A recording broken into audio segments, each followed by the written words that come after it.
that are not taught in our history books. We want to continue with our presentation and bring it current so the youth of today can wake up to the importance of getting an education, going to college, being a registered voter, and most importantly, having respect for self and others. That is what this evening is all about. The queen who chose to launch out and dare and make a difference. From a legacy and a lineage of many who have launched out to educate, to articulate their inner voice, their inner truth, their journey, and to stop the hate.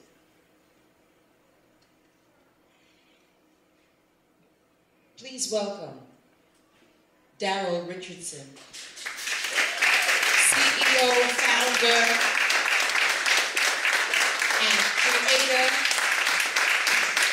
of TheMeNobodyKnows.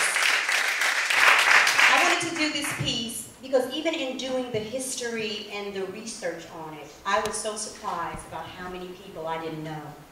I was so surprised about how many historical figures from our culture, hundreds and thousands of years ago, that I didn't have a clue about.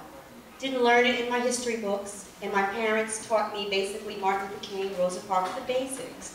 But when I started doing this history, it was like I was weeping. I was like, God, look at our people, Father. Look at our people. And see, the kids today, if I didn't know, what are these children not knowing? And so we're wondering why they can take a gun and blow somebody's head off and not even think about it and sleep at night.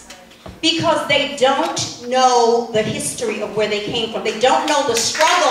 They don't know what our ancestors went through to get them to be able to sit in a classroom without being escorted like Ruby Bridges was. Every summer, and I would love for it to be an initiative going forth regularly, and even in the school system, not just 1 month out of the year, that is the shortest month in the year, that has winter break in the year, so the kids only get to have 3 weeks. Think about it.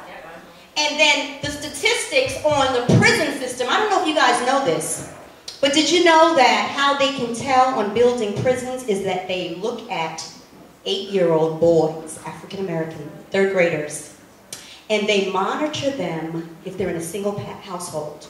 And they watch them probably till they're 13. If they're still in a single household, they build prisons because statistically says by the time they're 17, they need a space in a cell. You know, if the kids knew it, don't you think they would maybe straighten up and say, you know what, I don't want to be another statistic? Because they're building prisons more so than they're building homes. What you want to do when you grow up? That's what I asked them. Some of them don't know. I said, well, let me help you. What are you good at? What do people compliment you on? That's what the Me Nobody Knows is about. So I can stay here all night talking about this because this is truly a passion for me, because I believe that the children of today are our future. And we in this room can make that difference. How many in here want to help?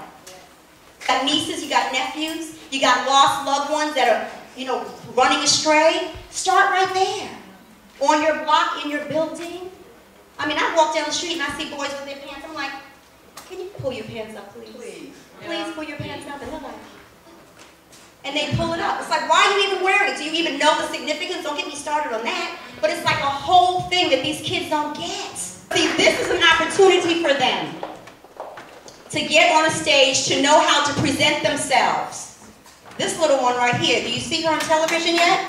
You will, trust me. Thank you, Jenny Harney, up-and-coming Broadway star. You will see her on Broadway too, mark my words. Love George. I thank George greatly for allowing us to come here to do this. Give her a round of applause. We love this venue.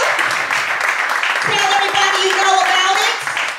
He's going to be having things here. Come up, George, please. He's going to be having events here. He has a whole performing arts thing that he does with the kids as well. The Respect Project, and the list goes on. He's reaching out to the community here in Harlem. George Faison, ladies and gentlemen. Even my sisters and brothers who are in the entertainment industry, you guys have such an opportunity. Because even when you're going out to audition and your agents and all that, find some kids who you can mentor. Find some kids who you can say, you guys want to do this? Come with me to an audition. Come see what it's like. Then they might change their mind, but at least reach out to them, you know, and give them some encouragement, because that's what I find these kids need. They need encouragement. And so the children today, like Kataya and my dancers, they come from a Christian school. But there's a lot of kids are in public schools and they don't have these kind of programs. And so that's what we want to do. We want to try to raise money to put on this initiative every summer. And if not every summer, at least throughout, African History Month in February, or just as much as we can. I'm reaching out to political parties in my community, as well as here in Harlem. George and I want to collaborate on some things, because every joint supplier, we need each other. There's enough talent in this room right now to do a Broadway show. Hello. I see Gail Samuels out there, David Martin. I see Felicia Bell Schaefer out there. There's enough people in the room right now where we can do a production. And so launching out, going forth and accomplishing what you have yet to even accomplish, your dreams, your visions, your goals. I still got stuff. How many of y'all got stuff y'all want to do? Let's talk about it. So guess what? If you have stuff that you want to do, think about what kids are not doing. From the words of Martin Luther King that we all know too well, I have a dream. Well, Obama is the dream, and the dream continues with each of us. He also said, free at last, thank God Almighty we are free at last. But are we really?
And vision that you pursue and never ever give up. I know I want to get a good education and have a successful future. I will not let society define me. I come from royalty. I know who I am, but many kids today don't know, and some adults too. It's never too late and change can start today. So launch out into the deep and let your faith take you somewhere you've never been before. Launch out and make a difference.